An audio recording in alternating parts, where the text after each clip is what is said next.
So I'm going to go back into my composite manager now, and now I'm going to go take a look at my intermediate composite that I defined. And if you'll remember here, I called this composite. I said it needs to be an institutional count with a product code of INT.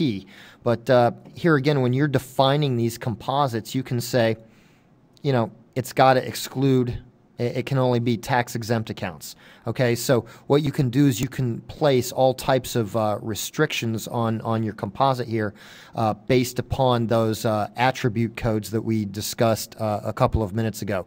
So you can see how having Mars generate a composite for you based on these various criteria, it's important to keep those attribute codes up to date. So I'm going to go ahead here.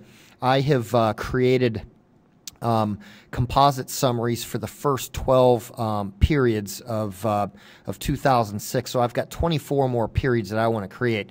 So what I'm going to do is I'm just going to add a month and reconstitute here, and I'm going to show you some of the override features that you can use to create these composites. So here again, I'm going to say add a month and a reconstitute, which means I'm going to go out to the database. I'm going to search for accounts that are over $50 million, have a marketing group of institutional, and have a product code of intermediate. Okay, so I'm going to click OK.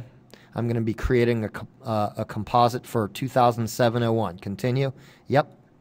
So what it did was it went out and it found me 3 portfolios.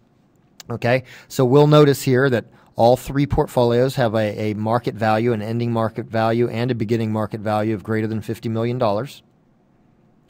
You can see that they've all got a product code of int.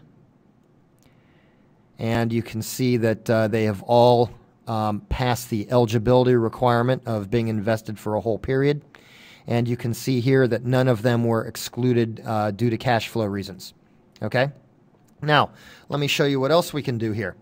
I can manually add a portfolio to the composite here, okay? And if I want to do that, it's going to say select a portfolio to include, all right? And I would select it from the list, and I would have to give it a reason code. It's mandatory. So like I said before, one of the benefits to this composite manager is it provides an audit trail, okay? So what it would do here is if you manually added a portfolio to the composite, you're going to tell why you are adding this to the composite when the when Mars didn't pick it up for you. Conversely, we can highlight on this, and I can say omit a portfolio from the composite. And here again, you know, Mars said that this thing was perfectly valid. Why are you excluding it? Select a reason code, okay? If you decide that you change your mind and you want to reverse one of these, you can reverse an omitted portfolio, or you can delete a manual added portfolio. So these are the various manual options that you can go through. But before you do anything on a manual basis, be prepared to add a reason code.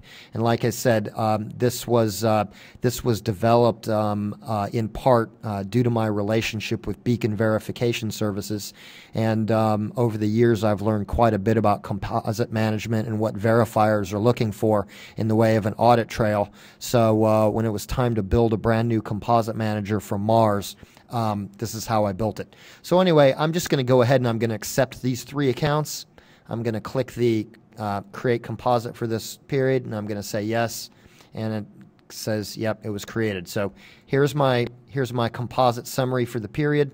It's got those 3 portfolios. So you probably don't want to watch me do this for another 23 periods. So what I'm going to do is I'm going to reconstitute membership for a time period, and we'll go ahead and we'll create all of this for the remaining 23 periods. So I'm going to start with 2007-02, and I'm going to end with 2008-12. I'm going to say OK. And so what it's going to do is it's basically going to run through this loop for the next 23 periods. So I'm just going to go ahead and accept these. And you can see we're up into May, June. So even when you run these for a period here, you've got the ability to add history and then go through and override your history if you like. So I'm going to keep going through here. I've got another 12 more. I'll hurry up for you.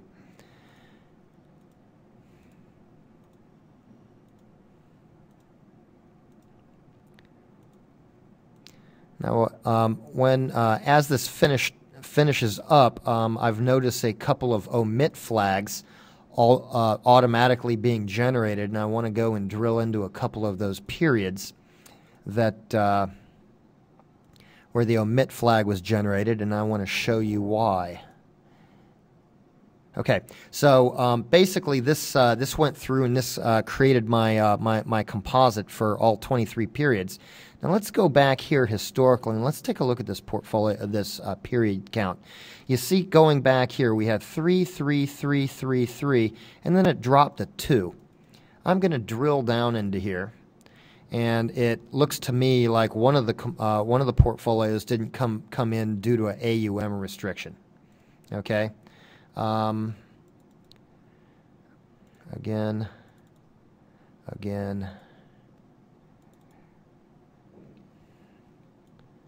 And we've got 3 in here. Here we go. Okay. This particular one, you notice we have 2 portfolios, but 3 showed up in our list.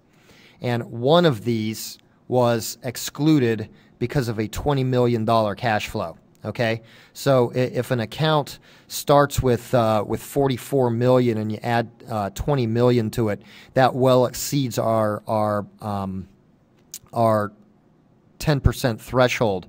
So what this says is, yeah, Mars flagged you as being eligible for this composite, but it got kicked out at the last minute due to the cash flow restriction. So this is what I mean by Mars will keep an audit trail for you.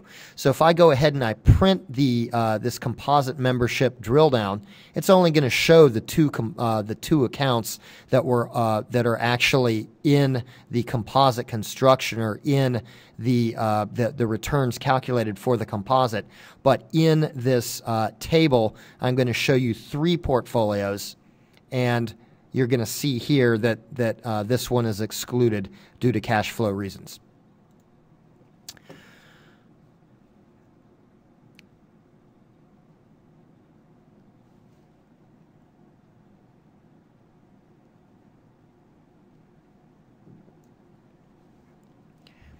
All right, the next thing I'd like to discuss here is multi-period analysis. And really, multi-period analysis is generating a composite on the fly based upon the constituents of that composite over time. So I'm going to do a 1-year analysis of the corporate composite. So I'm going to say 2008-01.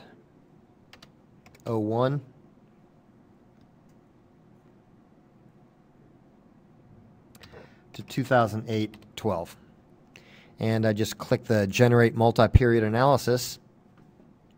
And one of the rules for being eligible for a time series composite is over these 12 periods, each of the individual portfolios had to have been a member in each of the periods where we're doing the time series for.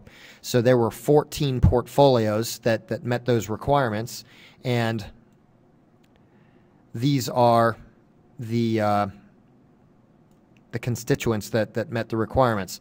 So over 2008, these 12 portfolios on a market-weighted basis generate a rate of return for the composite of down 11%. Net of fees, it was down 11.16. On an equal weighted basis, it was down 10 and down 10.21. We've got a small amount of dispersion, and here again, here's our asset allocation. So you can basically create this for any period range that this composite was in existence. So let me go back to the beginning of time for this guy. I'll run it again, and now you see we've got 12 composites that were in it for the entire period. So anyhow, if you're ever asked for time series analysis on your composites, you've got a simple little tool to do this. The only requirement here is that your monthly composites are up to date here. So you see we've got our corporate composite up to date through 2008-12 and the intermediate up to date through 2008-12. I neglected to mention on Tuesday that not to forget to rerun your composites as one of your month-end routines in Mars, and I have added that to the PowerPoint presentation that you'll all be receiving after this call tonight. So it wasn't outlined in the call, but I did remember it in time, so it at least is going to hit the help system and the PowerPoint document.